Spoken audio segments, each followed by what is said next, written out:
Right breaking చూస్తున్నాం.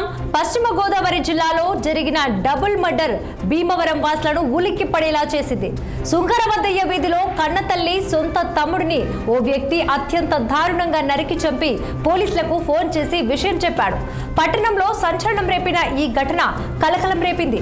Spot ను జిల్లా ఎస్పీ అద్నాన్ నయీం అస్మి సందర్శించి నేరం జరిగిన ఇల్లు చుట్టుప్రక్కల ప్రాంతాలను నిశితంగా పరిశీలించారు.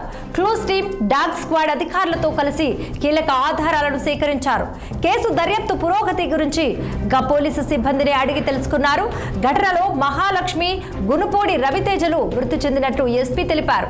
అలాగే ప్రాథమిక దర్యాప్తులో నిందితుడు గునుపూడి శ్రీనివాస్ మానసిక స్థితి సరిగా లేదని తెలిపినట్లు వెల్లడించారు అద్నాన్ నయీం అస్మి.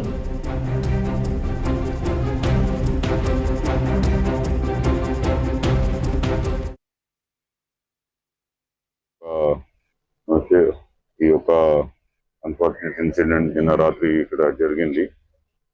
దీంట్లో కొంత ఫ్యామిలీ మెంబర్ బ్రదర్ కి తర్వాత మదర్ కి కిచెన్ నైఫ్ వాడేసి చంపడం జరిగింది. దాదాపు నైట్ బిట్వీన్ 1 to 3 ఇన్సిడెంట్ జరిగాయి. తర్వాత ఎర్లీ మార్నింగ్ 4:30 అక్యూజ్డ్ మన పోలీస్ స్టేషన్ కు కాల్ చేసి అట్లాగే నేను చేశాము, ఇక్కడ రావాలి. ఇమీడియట్లీ మన సిఐ గారు టీంతో పాటు వచ్చారు. ఇక్కడ ఇది చూస్తే అక్యూజ్ కి మెంటల్ కండిషన్ ప్రిలిమినరీగా కొంచెం సరిగా లేదు. వాళ్ళు చెక్ చేస్తున్నారు అయితే సరిగా ఉందా లేదా.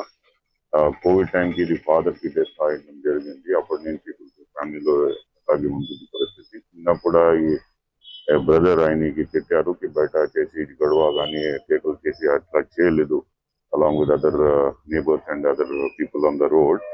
దానివల్ల అది చాలా కోపంలో వచ్చేసి అట్లా మల్టిపుల్ స్టాబింగ్ చేసేసి ఘటన జరిగింది. So now securing of more sister is there. ఈ యొక్క అన్ఫార్చునేట్